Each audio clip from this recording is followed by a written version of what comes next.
Hello दोस्तों, welcome to my YouTube channel. तो आज की इस वीडियो में हम पढ़ेंगे method of variation of parameter में कि हम सेकेंड ऑर्डर डिफरेंशियल इक्वेशन के सॉल्यूशन को इस मेथड की हेल्प से सॉल्व करेंगे। तो पहले हम देख लेते हैं कि कैसे हम इस मेथड का यूज करते हैं। तो स्टैंडर्ड फॉर्म होता है हमारी सेकेंड ऑर्डर डिफरेंशियल इक्वेशन का d2y/dx² plus p into dy upon dx plus q into y equal to r। तो इसमें पहले हम CF को कैलकुलेट करेंगे क्योंकि हमारा सॉल्यूशन होता है y equal to CF plus PI। CF को कैलकुलेट करेंगे तो वो आ जाएगा हमारा C1y1 प्लस C2y2 इस फॉर्म में। और जैसे ही हमारा CF आ जाता है तब हमें क्या करना है, W वेरिएबल को फाइंड करना है जो कि होता है determinant of y1 y2 y1 dash y2 dash, यानी कि y1 into y2 dash minus y2 into y1 dash. ये इसका डिटर्मिनेंट होता है। ये W को कैलकुलेट करना है। उसके बाद हमें इंटीग्रेटिंग फैक्टर को फाइंड करना है। तो उसके लिए भी हमें डायरेक्ट एक फॉर्मूला गिवन है। तो उसका फॉर्मूला क्या है, minus y1 integration of y2 r upon w dx y2 integration of y1 r upon w dx। ये फॉर्मूले की हेल्प से हम इंटीग्रेटिंग फैक्टर को भी फाइंड कर लेंगे। और इस इंटीग्रेटिंग फैक्टर को फाइंड करने के बाद हम y equal to CF plus PI से हम डायरेक्टली हमारे सेकेंड ऑर्डर डिफरेंशियल इक्वेशन का सॉल्यूशन कैलकुलेट कर सकते हैं। तो इसको हम और बेटर समझने के लिए कुछ एग्जाम्पल को सॉल्व कर लेते हैं। तो ये रहा हमारा question, d2y upon dx² plus y equal to 10x। इसमें ये पहले से ही स्टैंडर्ड फॉर्म में है। p इक्वल टू हमारा 0 है क्योंकि dy अपॉन dx की कोई टर्म नहीं है। q इक्वल टू हमारा 1 है। r इक्वल टू हमारा 10x के इक्वल है। अब हमें पहले CF को कैलकुलेट करना है। तो CF को कैलकुलेट करने के लिए हम वही हमारी मेथड का यूज करेंगे। d² plus 1 into y equal to 10x, m square plus 1 equal to 0, m equal to plus minus iota. इस हिसाब से हमारा CF आ जाएगा C1 cos x plus C2 sin x। और इस CF की हेल्प से हमारी y1 की वैल्यू आ रही है cos x के इक्वल और y2 की वैल्यू आ रही है sin x के इक्वल।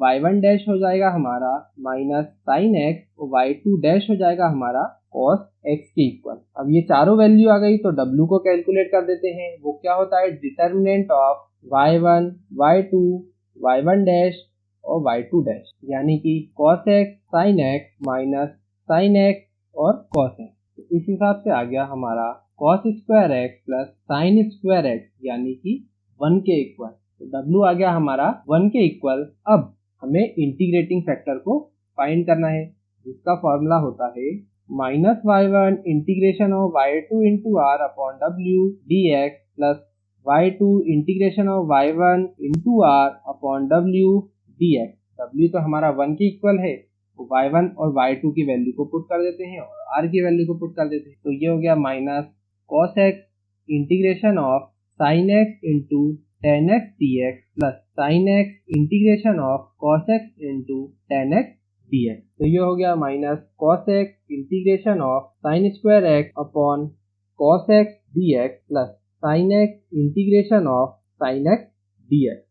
ये हो गया minus cos x integration of sin square x को हम स्प्लिट करेंगे तो ये हो जाएगा 1 minus cos square x upon cos x dx sin x into ये हो गया sin x का इंटीग्रेशन माइनस cos x के equal, minus cos x into integration of 1 upon cos x हो जाएगा sec x के equal minus integration of cos x dx। ये हो गया minus sin x into cos x, minus cos x। ये हो गया हमारा log sec x plus tan x। ये हो गया माइनस का sin x minus sin x cos x। तो जब हम अंदर मल्टीप्लाई करेंगे तो ये हो जाएगा minus cos x log sec x plus tan x plus sin x cos x minus sin x cos x। ये आपस में कैंसिल आउट हो जाएंगे तो फाइनल हमारा इंटीग्रेटिंग फैक्टर आ जाएगा minus cos x into log sec x plus tan x। y equal to C1 cos x plus C2 sin x। और इसी टाइप से हमारा PI आ जाएगा minus cos x into log sec x plus tan x के equal. तो ये आ गया हमारा final solution second order differential equation में। हमने कुछ नहीं करा, डायरेक्ट फॉर्मूला लगाया, इंटीग्रेटिंग फैक्टर ऑफ CF हमारा कैलकुलेट होके आ गया और फाइनल हमने फॉर्मूला में वैल्यू पुट करके सॉल्यूशन फाइंड कर लिया। इसी टाइप से एक और क्वेश्चन को हम देख लेते हैं। तो ये रहा हमारा question, solve x minus 1 into d square y upon d x square minus x d y upon d x plus y equal to x minus 1 का होल स्क्वायर। तो इससे पहले स्टैंडर्ड फॉर्म में चेंज करेंगे तो वो हो जाएगा d square y upon d x square minus x upon x minus 1 d y upon d x plus y upon x minus 1 equal to x minus 1। p की वैल्यू आ गई हमारी minus x upon x minus 1, q की value आ गई हमारी 1 upon x minus 1 और r की वैल्यू आ गई एक्स माइनस 1 के इक्वल। अब हमें पहले CF को फाइंड करना है, तो ये थोड़ी कॉम्प्लिकेटेड इक्वेशन है। तो CF को फाइंड करने के लिए हम वो जो चार कंडीशन हमने पढ़ी थी रिडक्शन ऑफ ऑर्डर वाली मेथड में, अगर वो आपको चेक करना है तो प्लीज आई बटन में जाके उस वीडियो को देख सकते हैं। तो उस वीडियो में हमने देखा था कि 1 प्लस पी प्लस क्यू अगर हम अप्लाई करते हैं तो अगर वो इक्वल टू 0 आता है तो हमारी CF हम कैलकुलेट कर लेंगे e पावर h के हेल्प से। तो पहले चेक कर लेते हैं 1 प्लस पी यानी कि x minus 1 plus Q 1 upon x minus 1। तो ये हो गया हमारा 1 minus x upon x minus 1 plus 1 upon x minus 1। LCM लेंगे x माइनस 1 तो ये हो जाएगा x minus 1 minus x plus 1। ये आ गया हमारा 0 के इक्वल। CF हमारा इस कंडीशन में हो जाएगा e पावर x के इक्वल, यानी कि एक y1 की वैल्यू आ गई हमारी e पावर x के इक्वल, पर हमें y2 भी कैलकुलेट करना है। तो इसके लिए आगे की और मेथड को हम अप्लाई करते हैं। अब ये वाली अप्लाई हो गई है तो 1 वो जो माइनस p वाली है वो अप्लाई नहीं होगी।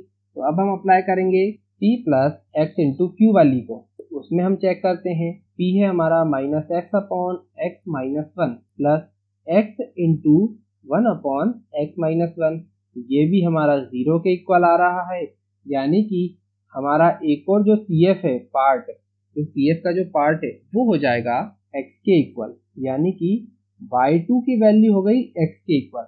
तो हमारे पास y1 आ गया e पावर x और y2 आ गया x। तो y1 डैश हो गया हमारा e पावर x और y2 डैश हो गया हमारा 1 के इक्वल। w को कैलकुलेट कर लेते हैं।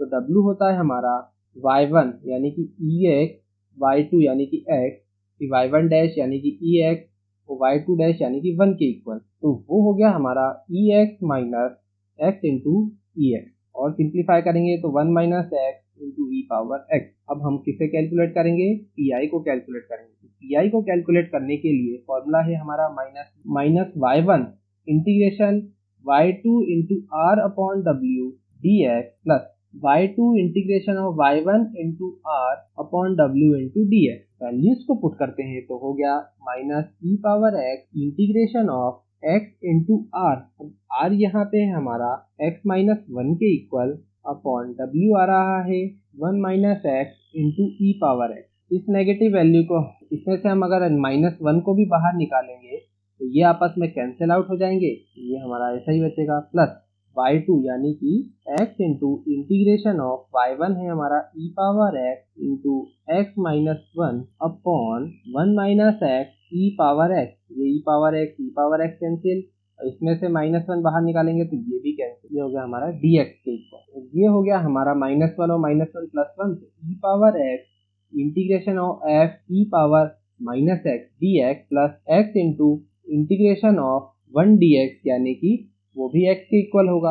और e power x integration of x e power minus x वो होता है हमारा minus x e power minus x minus e power minus x plus ये हो गया हमारा x स्क्वायर के इक्वल। तो ये आ गया हमारी इंटीग्रेटिंग फैक्टर की वैल्यू। हमें पता है y इक्वल टू होता है CF प्लस PI, तो y इक्वल टू होगा CF यानी कि C1 e power x plus C2 x, क्योंकि दो हमारे पार्ट ऑफ CF आए थे, एक तो e पावर x और x, तो ये दोनों को हमने एज इट इज लिख दिया कांस्टेंट के साथ। अब हम लिख देते हैं e power x into minus x e power minus x minus e power minus x plus x square. तो यही आ गया हमारा फाइनल सॉल्यूशन इस डिफरेंशियल इक्वेशन का।